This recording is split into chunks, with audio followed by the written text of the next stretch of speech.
me gustaría conocer tu opinión, o bueno, el diagnóstico que haces de la deriva reciente de Joaquín Sabina, que bueno, ha sido una persona que durante décadas ha estado bastante vinculada, o se le ha querido mucho también desde la izquierda, y que dijo en 2022 en el documental Sintiéndolo mucho que ya no soy tanto de izquierdas porque tengo ojos y oídos para ver las cosas que están pasando.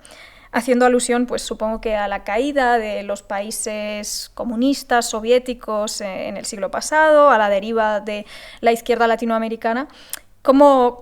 ¿Qué piensas de este mantra o de este lugar común de no, bueno, es que es de izquierdas porque es joven, con los años la gente se vuelve de derecha? Es como... Bueno, hay ejemplos múltiples de lo opuesto, de gente que envejece de otra manera y demás. Yo es que le debo tanto a Sabina. Yo el otro día escuchaba a un muchacho que hablaba de artistas, hablaba de la patria. Era un chico argentino que hablaba de la patria. Decía, son gente que ha dado tanto a la patria que yo no le puedo reprochar ahora.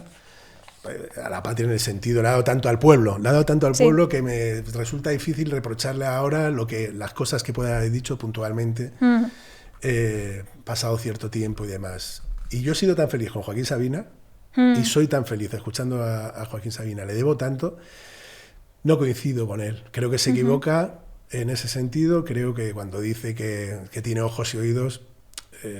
Tú también. No solamente eso, hay que ver, hablábamos antes de cómo...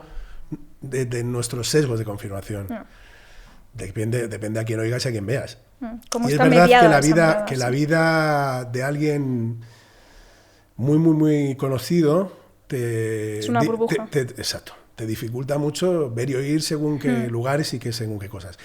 Hay críticas que puedo compartir, ¿no? De ciertos proyectos que desde la izquierda se han convertido en autoritarismos y demás, y que podríamos hablar del déficit democrático de muchos países, de muchos proyectos, de muchos procesos, por supuesto, ¿no?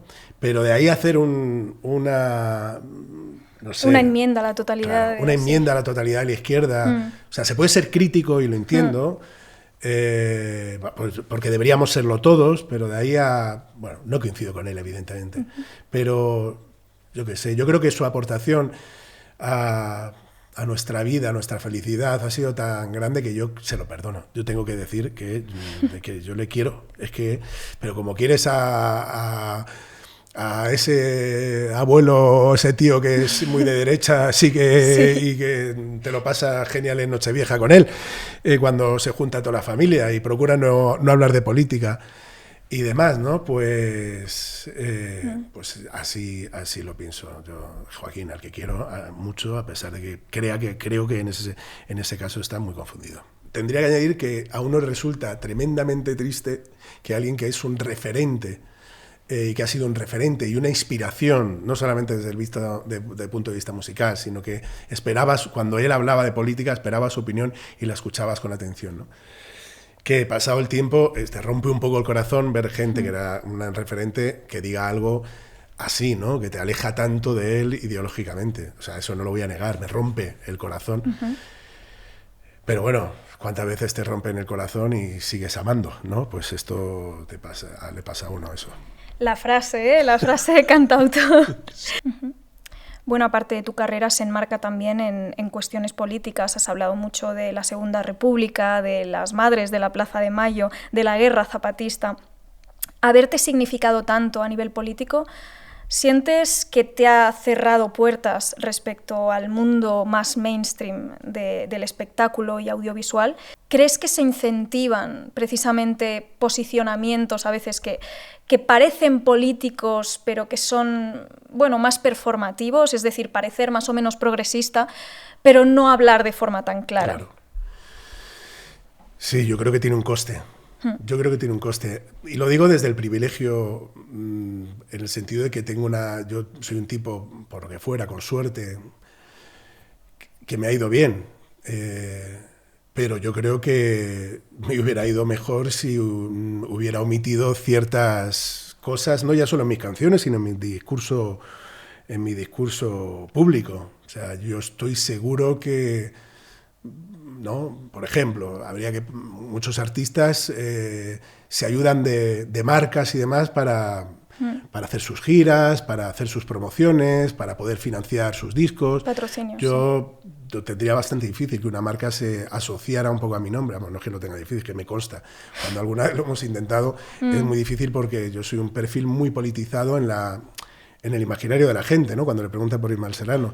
Y yo creo que no es porque sea... Yo creo que es porque simplemente me expreso de manera natural sobre política. Quiero decir, no es que yo sea un tipo especialmente radical en mis opiniones. Yo creo que simplemente me expreso políticamente de la misma forma que antes decíamos que la tristeza estaba mal visto, incomoda, expresarse políticamente también.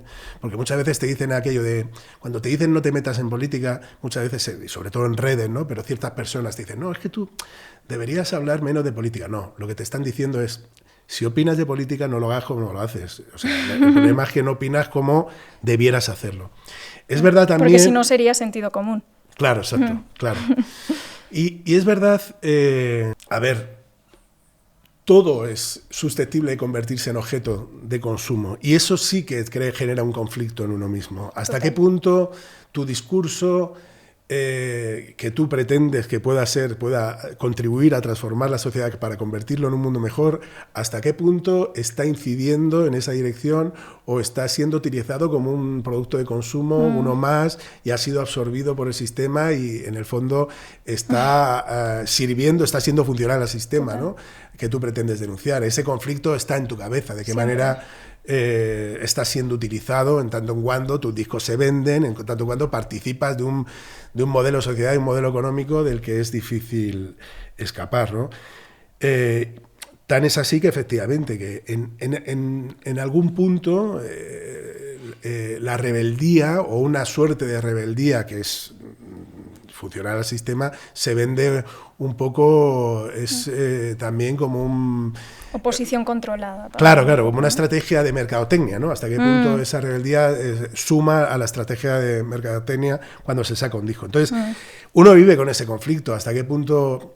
Yo creo que a mí sí para mí sí ha tenido un coste. Más aún, yo me acuerdo, por ejemplo, de un artista muy famoso, que no diré el nombre, una vez le pusieron a parir porque había dicho una barbaridad en redes sociales. Y la gente en redes le puso a parir y él dijo, pero ¿cómo voy a hablar de política yo, que vivo de los ayuntamientos? Y eso me parece que es un mal de este país. O sea, en vez de... Él podía haber dicho, vivo de mi público, que también podíamos discutir al respecto si se vive de su público o no. En cierto sentido fue demasiado sincero, quizás. Claro, fue muy sincero, es a lo que voy. El rollo de vives de los ayuntamientos, ni siquiera vives de tu público, es decir... El ayuntamiento de turno es verdad que el programador a veces contrata en función de las afinidades ideológicas y tal. Y eso tiene un coste político cuando tú eres alguien que está a la izquierda de la izquierda, quiero decir. Yo creo que eso también tiene un coste político, algo que debería ser normal, poderse expresar uno políticamente como lo hiciera sin que eso tuviera una repercusión en el ejercicio de tu profesión, ¿no? Uh-huh. Me gustaría preguntarte también, bueno, ya adelantabas esta pregunta, ya te estabas anticipando un poco, me gustaría preguntarte también por el potencial transformador del arte y en este caso de la música en particular. ¿Hasta qué punto crees que la música que escuchamos nos politiza, a veces con mensajes más implícitos, otras veces con mensajes más explícitos? ¿Hasta qué punto sientes o crees que el arte, en este caso la música que escuchamos, es un reflejo de la época y hasta qué punto es también, de alguna forma, un agente que dialoga con su época y que puede transformar las conciencias? ¿Y en qué momento crees que estamos ahora mismo, ¿no? Porque, por ejemplo, recuerdo que en el 2010, por ejemplo, con el tema del rap, ¿no? Veíamos un rap que pretendía ser político. Ahora muchas veces ni siquiera vemos esa pretensión, parece que lo que vemos es más bien, como tú decías, ¿no? Una cierta estética de la rebeldía, una cierta incluso estetización de la miseria a veces. Eso es. ¿En qué momento crees que se encuentra la música respecto a ese potencial transformador? Bueno, yo sí creo que la música, puede transformar la sociedad. Escribir canciones para cambiar el mundo es verdad que es muy ambicioso y quizá uno no lo tiene tan en mente. Yo creo que la música sirve fundamentalmente para no sentirse solo. Y sentirse acompañado, generar vínculos y generar comunidad es tremendamente útil también desde el punto de vista político, ¿no? Sentir que hay gente como tú que se cuestiona la realidad, que se hace preguntas, que no le gusta, que se siente interpelada. Yo creo que incluso en algo tan elemental como el escribir canciones que apelen a nosotros, o sea, ya no una cuestión de política explícita o partidario, como quieras, o sea... No sé, yo creo que, por ejemplo, a mí me encanta Serrat, el disco de Mediterráneo, ¿no? Mediterráneo es una canción, bueno, el disco es genial todo él, pero Mediterráneo es una canción que se convierte en un hit hablando del Mediterráneo, que es algo impensado hoy en día, jamás sonaría en la radio una canción con esa temática, pero de alguna manera apela a nosotros, a lo colectivo. El Mediterráneo es ese horizonte en el que convergen los anhelos, las miradas de una cultura... Tiene que ver con nuestra memoria colectiva, tiene que ver con muchísimas cosas. Ese disco también está Pueblo Blanco, que habla un poco de la España vaciada, ya, hablaba mucho antes, habla de la Barquito de Pavel, habla de la infancia. O sea, te estoy hablando de cosas muy elementales, pero sí tiene que ver con un nosotros, con un imaginario colectivo, con la construcción de vínculos, de comunidad. Y yo creo que a día de hoy existe una mirada una mirada hiperindividualista en ese sentido, ¿no? Se habla nos miramos el ombligo permanentemente y difícilmente hablamos de la sociedad o nos sentimos interpelados por ella. Tiene que ver también con la sociedad en la que vivimos. Y creo que además se evita, se mira mal. A mí lo que o sea, yo no creo que toda canción tenga que tener un contenido político explícito. No creo que tenga que haber un compromiso explícito en una canción. Pero que creo que cuando está, bienvenido sea. O sea, a mí lo que me parece mal es cuando se mira con ciertos prejuicios. Eso, hablamos al principio, la canción protesta, ¿no? Como la canción protesta como si fuera un anacronismo, ¿no? Como darle esa etiqueta. Y yo creo que hay una intención política en eso, que tiene que ver con desactivar cualquier tipo de cuestionamiento, ¿no? Y creo que muchas veces se nos dice a nosotros canción protesta como que hay una intención política en nuestra forma de hacer música, y creo que hay mucha más intención política en esa música, por ejemplo, urbana, que habla, que no sé, con mensajes machistas, que habla de eso, del individualismo, del hombre hecho a sí mismo, de la masculinidad tóxica, de que el éxito se consigue pisando al otro sin importar absolutamente nada. Creo que hay ahí también más propaganda muchas veces que en las canciones de un cantautor, ¿no?